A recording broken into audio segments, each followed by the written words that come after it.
ಬಂಡೀಪುರ ನಾಗರಹೊಳೆ ಹುಲಿ ಸಂರಕ್ಷಿತ ಪ್ರದೇಶದಲ್ಲಿ ಸಂಜೆ ಹೊತ್ತಿನ ಕೊನೆಯ ಟ್ರಿಪ್ ಸಫಾರಿ ರದ್ದುಪಡಿಸುವಂತೆ ಅಧಿಕಾರಿಗಳಿಗೆ ಅರಣ್ಯ ಸಚಿವ ಈಶ್ವರ ಖಂಡ್ರೆ ಸೂಚಿಸಿದ್ದಾರೆ. ಸಂಜೆ 6 ಗಂಟೆಯ ನಂತರವೂ ಕಾಡಿನಲ್ಲಿ ಸಫಾರಿ ವಾಹನಗಳು ಸಂಚರಿಸುತ್ತಿವೆ. ವಾಹನದ ಬೆಳಕು ಮತ್ತು ಶಬ್ದದಿಂದ ವನ್ಯಜೀವಿಗಳು ಕಾಡಿನಿಂದ ನಾಡಿಗೆ ಬಂದು ಉಪಟಳ ನೀಡುತ್ತಿವೆ ಎಂದು ವಿವಿಧ ರೈತ ಸಂಘಟನೆಗಳು ಆರೋಪಿಸಿ ಕೂಡಲೇ ಸಫಾರಿ ನಿಲ್ಲಿಸುವಂತೆ ಮನವಿ ಮಾಡಿವೆ. ಡಿಸೆಂಬರ್ 15ರಿಂದ ರಾಜ್ಯಾದ್ಯಂತ ರಸ್ತೆ ಗುಂಡಿ ಮುಚ್ಚುವ ಕಾಮಗಾರಿ ಆರಂಭವಾಗಲಿದೆ ಎಂದು ಲೋಕೋಪಯೋಗಿ ಇಲಾಖೆ ಸಚಿವ ಸತೀಶ್ ಜಾರಕಿಹೊಳಿ ತಿಳಿಸಿದ್ದಾರೆ. ಅಕ್ಟೋಬರ್ 1ರಿಂದ ಕಾಮಗಾರಿ ಆರಂಭವಾಗಬೇಕಿತ್ತು. ಹವಾಮಾನ ವೈಪರೀತ್ಯದಿಂದ ಸತತ ಮಳೆ ಆಗುತ್ತಿದೆ. ಈಗಾಗಲೇ ರಸ್ತೆ ಗುಂಡಿ ಮುಚ್ಚಲು ಮತ್ತು ರಸ್ತೆ ಅಭಿವೃದ್ಧಿಪಡಿಸಲು ಅನುದಾನ ಬಿಡುಗಡೆಯಾಗಿದ್ದು ಟೆಂಡರ್ ಕೂಡ ಆಗಿದೆ. ರಾಜ್ಯಾದ್ಯಂತ ಡಿಸೆಂಬರ್ 15ರಿಂದ ರಸ್ತೆ ಗುಂಡಿ ಮುಚ್ಚುವ ಕಾಮಗಾರಿ ಆರಂಭಿಸಲಾಗುವುದು ಎಂದು ತಿಳಿಸಿದ್ದಾರೆ.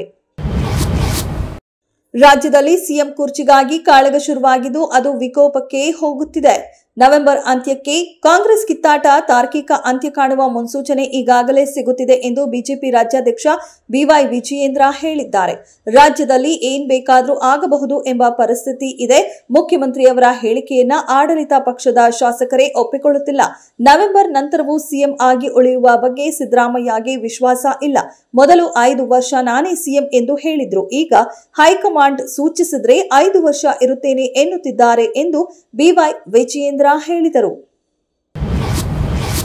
ಕಾಗಿನೆಲೆ ಅಭಿವೃದ್ಧಿ ಪ್ರಾಧಿಕಾರದ ಅಡಿ 34 ಕೋಟಿ ಮೊತ್ತದಲ್ಲಿ ವಿವಿಧ ಯೋಜನೆ ಕೈಗೆತ್ತಿಕೊಳ್ಳಲು ಕ್ರಿಯಾ ಯೋಜನೆಗೆ ಮಂಜೂರಾತಿ ನೀಡಿದ್ದು, ಕಾಗಿನೆಲೆಯಲ್ಲಿ ಪ್ರತಿ ವರ್ಷ ಕನಕ ಉತ್ಸವ ಆಚರಿಸಲು ಕ್ರಮ ಕೈಗೊಳ್ಳುವಂತೆ ಮುಖ್ಯಮಂತ್ರಿ ಸಿದ್ದರಾಮಯ್ಯ ಸೂಚನೆ ನೀಡಿದ್ದಾರೆ.